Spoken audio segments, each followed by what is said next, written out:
मुंबईचा महापौर मराठी झाला पाहिजे, नाहीतर कृपाशंकर सिंग साहेबांची इच्छा पूर्ण होऊन जाईल ना मग, की हम इतने उत्तर भारतीय नगरसेवक चुन के लाएंगे की महापौर उत्तर भारतीय बन जाएगा।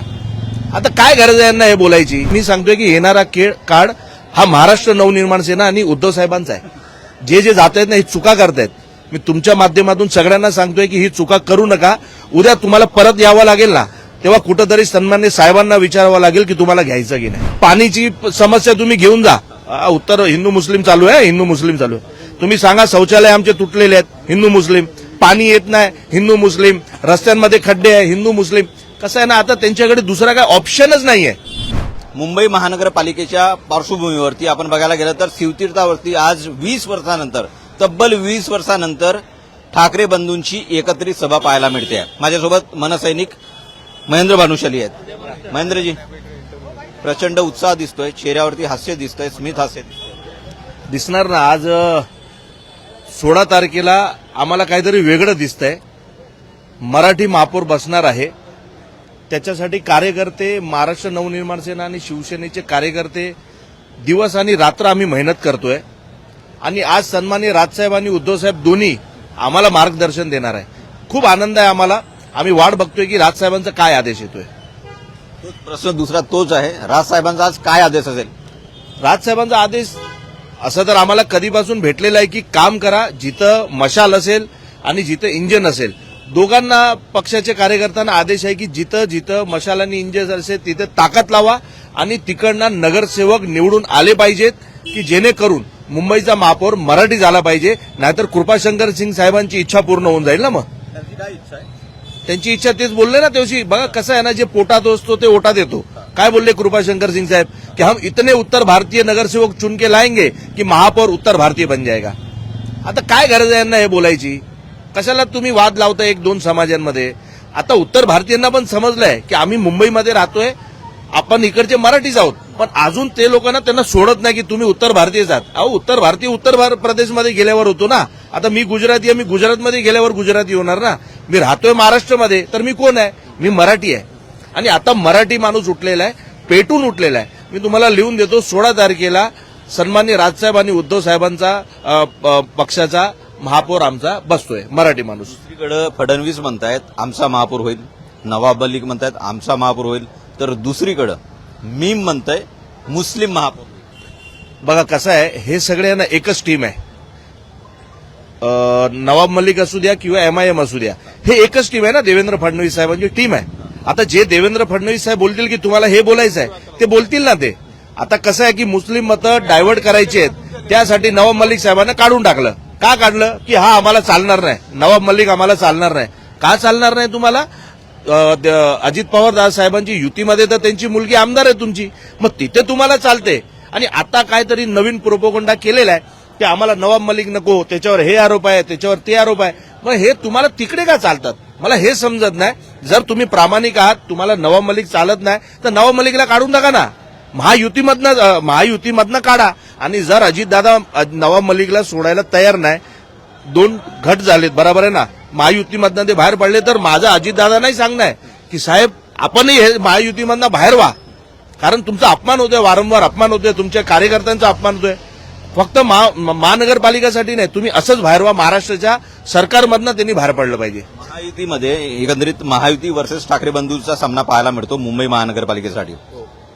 उद्धव ठाकरे आणि राज ठाकरे आहेत, तर तिकडे देवेंद्र फडणवीस आणि एकनाथ शिंदे आहेत। शिंदेचा जोर पाहायला गेला तर पक्षांतर बऱ्याच प्रमाणात होत आहे, तुम्हाला भगदाड पडताना पाहायला मिळतंय, याकडे कसं? बघा कसं आहे माहिती आहे, त्यांच्याकडे उमेदवार नसतात, तर त्यांना काय चांगले उमेदवार पाहिजे असतात, तर हे काय करतात, पैशाच्या जोरावर प्रत्येक पक्षामधनं घेऊन घेत आहे। आता कसं आहे, त्याची पण एक ना अतिची गती असते। आज तुम्ही बघताय की बीजेपीने एवढे वर्ष दुसरे पक्षाचे उमेदवार घेतले, आता काय झालं, त्यांचेच लोक घासलेट टाकतायत त्यांच्या ऑफिसच्या बाहेर, काही लोक स्वतःच्या मारायची धमकी देत आहे, काही लोक रडताय, एबी बॉम्ब घेऊन गेलेत। तर आता हे अति आहे, तुम्ही समजून घ्या। कार्यकर्ते पण आता त्यांचे चिडलेत की आम्ही एवढे वर्ष प्रामाणिकपणे राहतोय, तरी सुद्धा आमच्या बरोबर अन्याय का होतोय। या सगळे ना तुम्हाला 16 तारखेला ह्याचा रिझल्ट दिसेल, तुम्ही बघा, ह्यांचे कार्यकर्ते आतमधनं काम नाही करतायत। तुम्ही जसं म्हणताय की बीजेपीच्या कार्यकर्त्यांनी एबी फॉर्म गिळला किंवा काही, पण तुमच्या जे सोडून गेले तुम्हाला, जे प्रामाणिक होते, त्यांचं पण आरोप असा आहे की हिरवीकरण होतंय, मनसेचा ताबा उद्धव ठाकरे घेत आहेत असा पण आरोप होतोय. बघा असं नसते. आता तुम्ही त्या पक्षात गेलात तर जे त्यांना पटेल ते तुम्हाला बोलावं लागेल ना. आता तुम्ही तिकडे गेल्यावर राजसाहेबांचे शब्द कसे बोलू शकतात? तिकडे गेल्यावर तुम्हाला त्या नेत्यांना काय आवडणार तेच बोलवायचं आहे. मी काय म्हणतोय, अहो बोलावंच लागेल ना. घडवलंय त्यांनी, त्या माणसांनी तुम्हाला नेता बनवलाय. आमची जी महाराष्ट्र नवनिर्माण सेनेची मॅन्युफॅक्चर एक फॅक्टरी आहे ना, तिथे नेता घडतात. तुम्ही समजून घ्या. तुम्हाला राजसाहेबांनी घडवलं.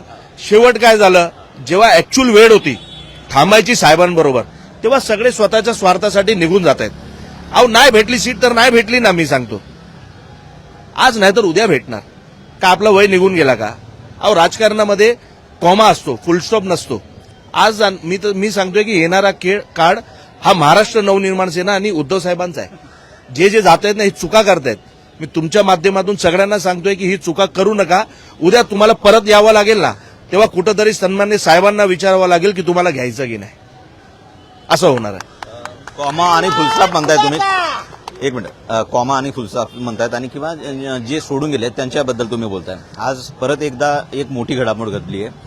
शिवसेना उद्धव बाळासाहेब ठाकरे पक्षाचे माजी आमदार, ज्येष्ठ शिवसैनिक आणि ठाकरेंचे खंदे समर्थक किंवा शिलेदार म्हणता येईल, त्यांनी पण ठाकरेची साथ सोडली.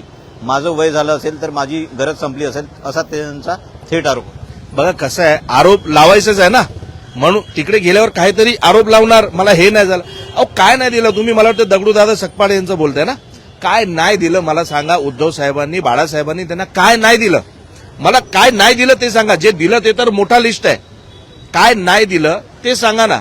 पण कसं असते, सगळ्यांना संधी भेटली पाहिजे असं काहीतरी त्यांच्या पक्षात ठरलं असेल ना, म्हणून कुठंतरी त्यांच्या परिवाराच्या लोकांना तिकीट भेटली नसेल, म्हणून तो राग आहे. गरज कुणाची संपत नसते किंवा माझीच गरज आहे, मला पक्ष, एकमेकांची गरज असते. कार्यकर्ता असतो तिथं पक्ष असतो, पक्ष असतो तिथेच कार्यकर्ता असतो. पण तुम्ही सोयीनुसार चालणार ना तर पक्ष कसे चालतील हो? मला सांगा ना. तुम्हालाच भेटलं पाहिजे. म्हणजे दुसरे कार्यकर्ते त्यांनी काय करायचं मला सांगा. सगळ्यांना संधी भेटली पाहिजे आणि ज्यांना नाही भेटली त्यांना नंतर कधी भेटणार हे नक्की आहे. संधी भेटत असते राजकारणात, पण थोडी वाढ बघावी लागते. सन्मान्य राजसाहेब सांगतात ना, संयम ठेवावा लागतो. 100% पाहिजे. तुम्हाला संधी भेटते म्हणजे भेटते आणि भेटणार पण. मी सगळ्यांना सांगतो. महेंद्र भाऊ, थेट आता मुद्द्यावरती येतो. आज तुम्ही शिवतीर्थवरती चालला आहात. काय वाटतं आजच्या सभेमध्ये 20 वर्षानंतर दोघे ठाकरे बंधू आणि मुंबई महानगरपालिका डोळ्यासमोर ठेवून अस्तित्वाची लढाई आहे. तुम्ही म्हणाल की तुम्ही गुजराती आहात, मात्र मराठी माणसाचा महापौर व्हायलाच पाहिजे. बरोबर आहे. आजच्या भाषणातून गुढीपाडव्याला पण सभा होते, मेळावा होतो, दुसरीकडे दसरा मेळावा पार पडतो. आजच्या सभेतून काही वेगळं चित्र निर्माण होईल असं वाटतंय? नाही, चित्र तर ऍक्च्युअल मध्ये वेगळं निर्माण झालेलं आहे. आज आमच्यासाठी गुढीपाडवाच आहे आणि आज आमच्यासाठी सभा दसऱ्याचीच आहे. समजलं ना? म्हणजे आज एक खुशी आहे, कार्यकर्त्यांमध्ये फुल खुशी आहे की साहेब काय बोलतात. साहेबांनी आदेश तर दिलेलेच आहेत, पण कसं आहे ना, ज्या पद्धतीने लोकांची जी दिशाभूल करतायत ना, मला वाटतं की ही सभा ना त्या लोकांसाठी आहे की जे हिंदू मुसलमान, उत्तर भारतीय मराठी, गुजराती मराठी हे सगळे करतायत ना, की त्यांच्याकडे आता कसं झालं माहितीये, यांचा पाणीची समस्या तुम्ही घेऊन जा. उत्तर हिंदू मुस्लिम चालू आहे, हिंदू मुस्लिम चालू आहे. तुम्ही सांगा शौचालय आमचे तुटलेले आहेत, हिंदू मुस्लिम. पाणी येत नाही, हिंदू मुस्लिम. रस्त्यांमध्ये खड्डे आहे, हिंदू मुस्लिम. कसं आहे ना, आता त्यांच्याकडे दुसरा काय ऑप्शनच नाहीये. हिंदू मुसलमानशिवाय हे काहीच करू शकत नाही. कारण आता त्यांना असं दिसू आलंय की लोकांना समज पडते की आम्हाला हिंदुत्वाचा खोटा एक पिक्चर दाखवून आम्हाला मूर्ख बनवलं. आमदारकीमध्ये मूर्ख बनवलं ना हिंदू लोकांना साहेब, की मुसलमान निवडून येणार तर आपल्याला कापून टाकणार, आपल्याला हे करून टाकणार. किती भीती दाखवली आणि हिंदू घाबरला. हिंदूंनी त्यांना मतदान पण दिलं. आता तुम्ही बघा त्यांच्या कार्यक्रमामध्ये कोण येत आहेत ते. आशिष कुरेशी, सॉरी आशिष शेलार ना, कुरेशी नंतर झालेत. ते काय म्हणतात, नाही फंबल नाही. आता ते ऐकून ते आपलं ते बोलतात ना की आता मी आशिष कुरेशी आहे. मग तेव्हा का शिव्या देत होते तुम्ही मुसलमानांना? आमच्या इथे तर कार्यक्रम घेतात, दिवाळी संमेलन. कोणाचा कार्यक्रम आहे? हिंदूंचा. तिथं मुसलमान लोक येतात आणि तिथं तिकडचे आमदार सांगतात सलाम वालेकुम. म्हणजे हे काय आहे? तुम्ही हिंदूंना मूर्ख बनवताय की मुसलमानांना मूर्ख बनवताय? समजलं ना? हिंदूंना मुसलमानची भीती दाखवली आणि आता मुसलमानचे मतं पाहिजे म्हणून तुम्ही सलाम वालेकुम बोलताय. आता मी तुम्हाला सांगतोय, मुंबईची जनता हुशार झालेली आहे. उत्तर 16 तारखेला देणार म्हणजे देणार. आणि मराठी मतं मी तुम्हाला सांगतो एकही बाहेर जाणार नाही. सन्माननीय राजसाहेब ठाकरे आणि उद्धवसाहेब ठाकरे यांची शिवशक्ती युतीलाच, रेल्वे इंजिन आणि मशाल यालाच मतदान भेटणार आहे. 16 तारखेला तुम्ही म्हणताय की मराठी मतदार कुठेही जाणार नाही. दुसरीकडे मोठा प्रश्न असा आहे, परळ असो, दादर असो, लालबाग असो, या भागातून विशेषतः तुमचे सहकारी सोडून जात आहेत. ठाकरेंना जड जाईल अशी पण भाषा वापरली जाते. तुमचं मत काय? बघा, जड ठाकरेंना जाणार नाही. कारण आता जे मतदार आहेत ना, त्यांना समजलंय की आम्हाला ठाकरेंसाठी मतदान करायचं, कारण ते मराठी माणसांसाठी भांडतायत. जे जात आहेत ते स्वतःच्या स्वार्थासाठी जात आहेत. ते आता लोकांना समजत आहे ना का निवडणुकीच्या ऐनवेळीमध्ये जात आहे. मी काय बोललो साहेब, आता ज्यांना तिकीटच पाहिजे असेल, आता एक तिकीट आहे, 2 भाऊ आहेत, सगळ्यांचे उमेदवार आहेत, एका पक्षातच 4-4 आहे, आता तर 2 पक्ष झाले.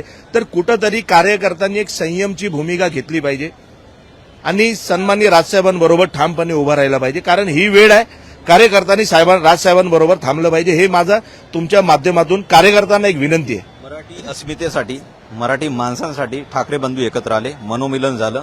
ठाकरे बंधू आज शिवतीर्थावरती गर्जना करणार आहेत. तुम्हाला काय वाटतं, काय गर्जना असेल? गर्जना मी बोललो ना, आता साहेब काय कुणाला सांगून करत नाही ना.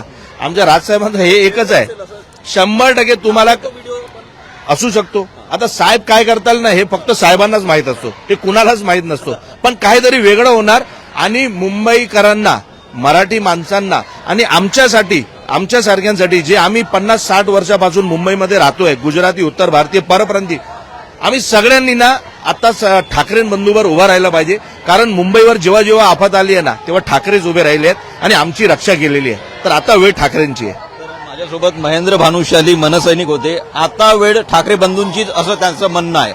माझे सहकारी महेश चौगुले सोबत मी कुमार टेंबरे, महाराष्ट्र टाइम्स ऑनलाईन, मुंबई.